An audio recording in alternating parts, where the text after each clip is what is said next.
അപ്പം നാട്ടിൽ നിന്ന് കുറ്റിയും പറിച്ച് ഇതിങ്ങോട്ട് വന്നിട്ട് ഇതുവരെ കടയിലൊന്നും പോയിട്ട് ഒരു സാധനം വാങ്ങിയിട്ടില്ല കേട്ടോ. സത്യം പറഞ്ഞാൽ അങ്ങ് മടിയാണ്. ഇപ്പം പോകാം പിന്നെ പോകാം അങ്ങനെയൊക്കെ പറഞ്ഞ് നമ്മുടെ താഴത്തെ ഈ ചെറിയ കടയുണ്ടല്ലോ അവിടെ നിന്ന് വാങ്ങിക്കും. പക്ഷേ അവിടെ പല സാധനങ്ങളും നമ്മുടെ നാട്ടിലെ നല്ല ഫ്രൂട്ട്സ് കാര്യങ്ങൾ അതൊന്നും നമുക്കിവിടെ താഴെ അങ്ങനെ കിട്ടത്തില്ല കേട്ടോ. അപ്പം പയ്യെ റോഡോട്ടൊന്ന് ഇറങ്ങി ഇപ്പോൾ സൂര്യ കൂത്താൻ ഇടവില്ലാതെ വണ്ടി ദൂരാ പോകുന്നത്. അവരെയും കുറ്റം പറഞ്ഞിട്ട് കാര്യമൊന്നുമില്ല കേട്ടോ. ജോലിക്ക് പോകുന്നവരൊക്കെ ഇത് വൈകുന്നേരമായ ഞങ്ങൾ പയ്യെ ഇറങ്ങിയപ്പോഴത്തേക്ക് ഈ ഒരു സൈഡാണെങ്കിൽ പിന്നെ വൺ വേ ആണ്.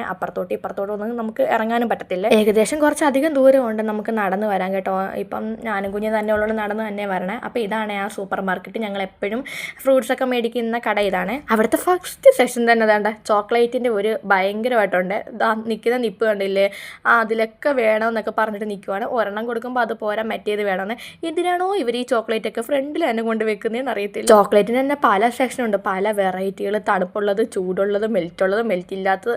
ഇതിനാണെങ്കിൽ ഇതിൽ ഏറ്റവും വലുത് തന്നെ വേണമെന്ന് പറഞ്ഞ് നിൽക്കുവാണ്. ഒന്നെടുത്താൽ ഒന്ന് ഫ്രീ എന്നും പറഞ്ഞ് ഞാൻ ബാക്കിയോട് പറഞ്ഞാൽ നമ്മൾ വന്നതിൻ്റെ വരവിൻ്റെ ഉദ്ദേശം മാറിപ്പോയി പാക്കൂ, നമുക്ക് വേറെ സെക്ഷനിലോട്ട് പോകുന്നു പറഞ്ഞ് എങ്ങനെയും വലിച്ചുകൊണ്ട് ഇങ്ങ് പോകുന്നത്. സത്യത്തിൽ വന്നത് കുറച്ച് ഫ്രൂട്ട്സ് മേടിക്കാൻ വേണ്ടിയിട്ടാണ് കേട്ടോ. കുഞ്ഞിന് സ്കൂളിലേക്ക് ഫ്രൂട്ട്സ് കമ്പൽസറി ആണല്ലോ, അതിന് വേണ്ടി. ആപ്പിളും നാരങ്ങയൊക്കെ വാങ്ങിക്കാമെന്നും പറഞ്ഞ് ഇറങ്ങി എന്നെക്കൊണ്ട് ഇവൻ ഇതൊക്കെ വാങ്ങിപ്പിക്കാനുള്ള ലക്ഷണമാണ് ഈ നിൽക്കുന്ന നിപ്പ്. അത് കഴിഞ്ഞാൽ പിന്നെ ഈ സെക്ഷനിലോട്ട് ചെല്ലുമ്പോൾ ഞാനും നാഗവല്ലിയായി മാറുവേ. എത്രയൊക്കെ ഉണ്ടെന്ന് പറഞ്ഞാലും കാണുമ്പോൾ ഇത് വാങ്ങണമെന്നൊക്കെ തോന്നിയേ, പക്ഷെ ഒന്നും വാങ്ങിയിട്ടില്ല കേട്ടോ. ഈ ഒരു സെക്ഷനാണ് എൻ്റെ ഇഷ്ടപ്പെട്ടത്. അങ്ങനെ പിന്നെ വന്നതല്ലേ എന്ന് വിചാരിച്ചിട്ട് നമ്മൾ എല്ലാ സെക്ഷനും ഒന്ന് കയറി നോക്കിയത് ആ കുഞ്ഞിൻ്റെ കയ്യിൽ ഇരിക്കുന്നത് അതുണ്ടല്ലോ, അവൻ അത് പോയി പയ്യെ എടുത്ത് അങ്ങ് പൊട്ടിച്ച് ബില്ല് പിന്നെ ചെയ്താൽ മതി. അങ്ങനെ അവിടുത്തെ ഒരു അംഗവും കഴിഞ്ഞ് വെളിയിലോട്ട് ഇറങ്ങിയപ്പോഴത്തേക്ക് നേരം കുറച്ചും കൂടെ സന്ധ്യ കേട്ടോ.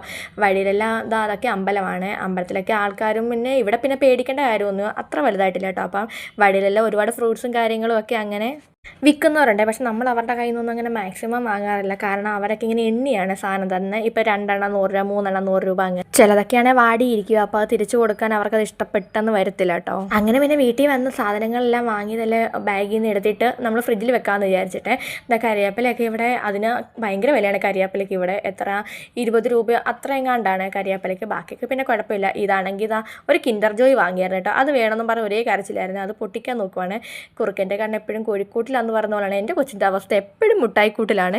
അങ്ങനെ വാങ്ങിച്ചുകൊണ്ട് വന്ന സാധനങ്ങളെല്ലാം ഒരു അറ്റത്തോട്ട് ഞാൻ മാറ്റി വെക്കുന്ന സമയം കൊണ്ട് ഒരാൾ ഇവിടെ ഇരുന്ന് കിൻഡർ ജോയ് എല്ലാം പൊടിച്ചു കഴിഞ്ഞാണ്. അവൻ ആ കിൻഡർ ജോയിലെ ചോക്ലേറ്റിനേക്കാളും കൂടുതൽ ഇഷ്ടം അതിനകത്ത് ഇരിക്കുന്ന ടോയ് എന്തോന്ന് അറിയാൻ വേണ്ടിയിട്ടാണ്. അതിനാണ് മെയിനായിട്ട് ഇത് വാങ്ങിക്കുന്നത്, പിള്ളേരെ കളിപ്പിക്കാനായിട്ട് എന്തെല്ലാം കാര്യം. പക്ഷേ പാവം എൻ്റെ കൂടെ ഒരുപാട് ദൂരം നടന്നു വന്നതാണ്. അപ്പോൾ ഇഷ്ടപ്പെട്ടെങ്കിൽ ഒന്ന് സബ്സ്ക്രൈബ് ചെയ്യണേ. അപ്പോൾ ടാറ്റ ബൈ ബൈ, സീ യു.